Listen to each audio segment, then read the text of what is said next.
नमस्कार, फॉलोअप के इस लाइव में आपका स्वागत है। लगातार आज का जो दिन है वो पल पल राजनीतिक जो है घटनाक्रम सामने आ रही है और अभी जो सबसे बड़ी खबर है वो खबर ये है कि 11 नवंबर को विशेष सत्र जो है झारखंड विधानसभा का कॉल किया गया है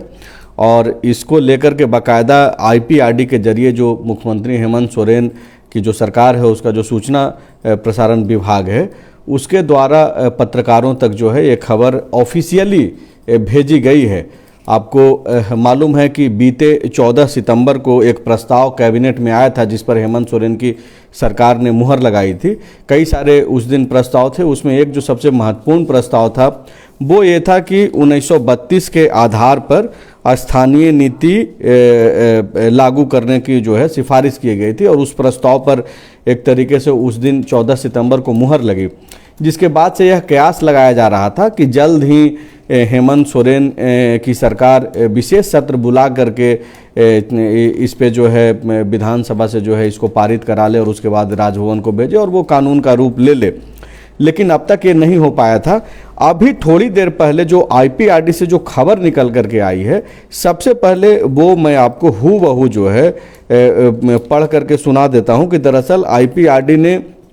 भेजा क्या है। सबसे पहले देखिए, जो आईपीआरडी की तरफ से जो खबरें भेजी गई है पत्रकारों तक, हम लोगों तक, उसमें ये लिखा गया है कि 15 नवंबर तक मुख्यमंत्री हेमंत सोरेन का प्रस्तावित कार्यक्रम तय है। हालांकि अमूमन इस तरीके से जारी नहीं किया जाता है लगातार, लेकिन आज आपको मालूम है कि ईडी ने मुख्यमंत्री हेमंत सोरेन को समन भेजा है और कल यानी कि गुरुवार को 11:30 बजे का वक्त है जब उनको बुलाया गया है ईडी दफ्तर, जो कि एयरपोर्ट स्थित जो कार्यालय है वहाँ पर उनसे पूछताछ होनी है। ऐसे में लगातार जो है चीज़ें अपडेट हो रही है। सत्र स्थानीयता विधेयक पारित कराएगी सरकार, पूरी बात जो चीज़ लिखी हुई है वो पढ़ करके मैं आपको सुना रहा हूँ। राज्य की जनता की समस्याओं के निष्पादन के लिए राज्य के मुख्यमंत्री, माफ़ कीजिएगा नेटवर्क का प्रॉब्लम हो गया था, इस वजह से मेरी बातें आप तक नहीं पहुंच पा रही होगी। अब अगर फिर से आप लोग जुड़े हुए हैं तो मैं कोशिश करता हूं कि फिर से जो है आपको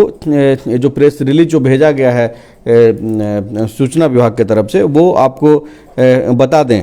इसमें लिखा हुआ है कि 2 नवंबर से 15 नवंबर तक के लिए जो है मुख्यमंत्री का कार्यक्रम तय कर दिया गया है और इसी के तहत जो है वो रायपुर जाने वाले हैं 3 तारीख को, 4 नवंबर को वो पलामू, रामगढ़ और जमशेदपुर में उनकी कार्यक्रम तय है। 8 नवंबर को बोकारो के लुगुबुरु घंटाबाड़ी में जो है उनका एक अंतर्राष्ट्रीय सरना सम्मेलन है, उसमें वो शामिल होंगे। उसके अलावा 9 नवंबर को पाकुड़ में शामिल होंगे। 10 नवंबर को कैबिनेट की बैठक होगी। 11 को जो विशेष सत्र बुलाया गया है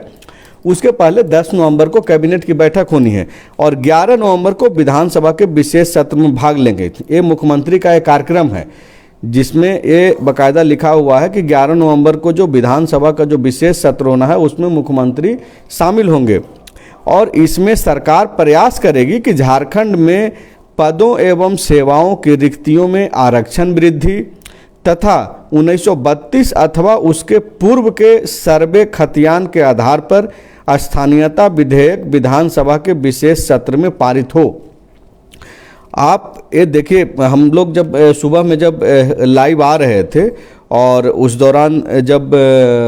मैं आपको बता रहा था कि जिस तरीके से लगातार हाल के दिनों में 2.5 महीने से जो मुख्यमंत्री हेमंत सोरेन के सामने जो चुनौतियां, चाहे वो चुनाव आयोग के जरिए हो, राजभवन के जरिए हो, खनन पट्टा वाले मामले में जो सामने आ रही थी, उससे वो लगातार निपट रहे थे अपने काम के जरिए। तो हमने आपको बोला भी था कि मुख्यमंत्री अब जबकि ईडी के तरफ से समन भेजा गया है तो इस चुनौती को वो किस तरीके से जनता के सामने सामना करते हैं वो भी देखना होगा। और आप देखिए कि शाम तक जो है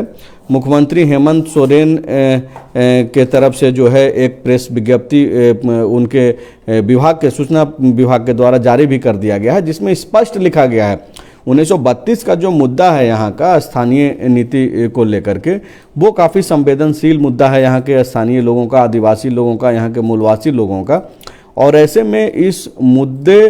को कैसे और कब भुनाना है ये बखूबी झारखंड मुक्ति मोर्चा, उसके नेता और मुख्यमंत्री हेमंत सोरेन जानते हैं आप देखिए कि जब भी संकट आया है इस मुद्दे को आगे ला करके जो है जन समर्थन लेने की कोशिश की गई। पिछले दफ़ा जब 14 सितंबर को कैबिनेट से ये प्रस्ताव पारित किया गया था 1932 आधारित स्थानीयता को लेकर के, उसके साथ साथ कई ऐसे मुद्दे थे, ओबीसी में 14% से 27% आरक्षण की बात थी। इन सारे मुद्दों को लेकर के जो है हेमंत सोरेन ने एक मास्टर स्ट्रोक खेला था। और उसके बाद आप देख रहे होंगे कि लगातार जिस तरीके से बीजेपी के द्वारा जो मुख्य विपक्षी पार्टी है झारखंड में, चुनाव आयोग और राजभवन से जो चीज़ें उस वक्त निकल करके आ रही थी, उसको आधार बना करके हेमंत सोरेन को एक गिल्टी मतलब साबित करने के लिए जो है वो लोग परसेप्शन तैयार कर रहे थे। लेकिन जो फैसले हेमंत सोरेन और उनकी सरकार ले रही थी, चाहे वो स्थानीयता का हो, ओबीसी आरक्षण का मुद्दा हो, या फिर ओपीएस जो ओल्ड पेंशन स्कीम का मसला हो, जो झारखंड पुलिस का जो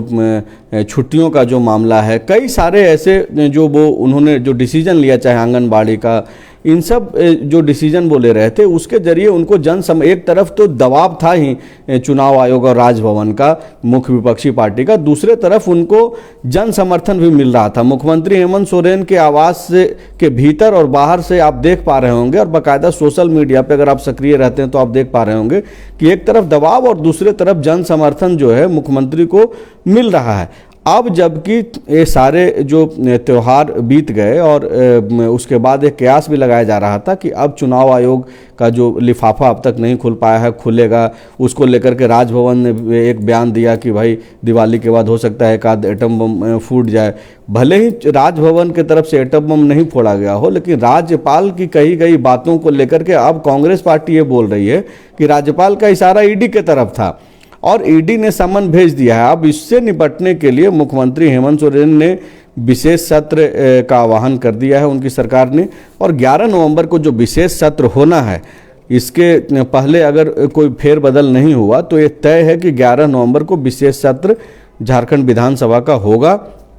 और उसमें जो सबसे बड़ा मुद्दा है झारखंड का 1932 आधारित स्थानीयता, उसको पारित कराने को लेकर के जो है ये लोग काम करेंगे। हालांकि अब तक सत्ता पक्ष हो, विपक्ष हो, चाहे कोई भी दल हो, इस मुद्दे के विरोध में कोई नहीं है। तो ये स्पष्ट है कि 11 नवंबर को जो विशेष सत्र अब होना है उससे तो वहाँ से ये पारित हो जाएगा, तो इसमें कोई विवाद नहीं होना है। लेकिन ये 2 नवंबर से 15 नवंबर तक का जो कार्यक्रम मुख्यमंत्री हेमंत सोरेन ने तय करके और इसको बाकायदा जो सार्वजनिक किया है, इतने लंबे कार्यक्रम, मतलब समझिए कि आज से अगले 13 दिनों तक, मतलब कि माफ़ कीजिएगा, ये जो 15 नवंबर तक का जो कार्यक्रम है वो इतने लंबे दिनों तक का एक कार्यक्रम मुख्यमंत्री का सार्वजनिक पहले ही हो गया है, 2 सप्ताह पहले। ये अब तक ऐसा नहीं होता था, लेकिन आप जब झारखंड की राजनीति को देख और समझ रहे होंगे तो आपको मालूम है कि किस तरीके से यहाँ चीज़ें बदल रही है। तो फिलहाल एक बहुत बड़ी खबर यही कि 11 नवंबर को विशेष सत्र होगा। उस विशेष सत्र में 1932 आधारित जो स्थानीय नीति कैबिनेट से बीते 14 सितंबर को पास कराया गया था, उस पे जो है उसको पारित कराया जाएगा विधानसभा से। उसके बाद राजभवन को भेज दिया जाएगा, राजभवन की सहमति मिलने के बाद वो कानून का रूप ले लेगी, और उसके एक दिन पहले कैबिनेट होना है। तो इंतज़ार कीजिए 11 नवंबर तक। और हर पल, वैसे तो अभी आपसे लाइव जुड़ रहे हैं, थोड़ी देर बाद हो सकता है कि कोई और अपडेट्स के साथ आपके पास आ जाएं, क्योंकि चीज़ें बदल रही है बार बार। और जिस तरीके से राजनीतिक गलियारों में सक्रियता बढ़ी है, तो जाहिर सी बात है कि हर पल एक नई अपडेट्स आएंगी, और जैसे जैसे कोई नई अपडेट्स आती है हम लोग फिर से आपके सामने हाजिर होंगे। तब तक के लिए शुक्रिया।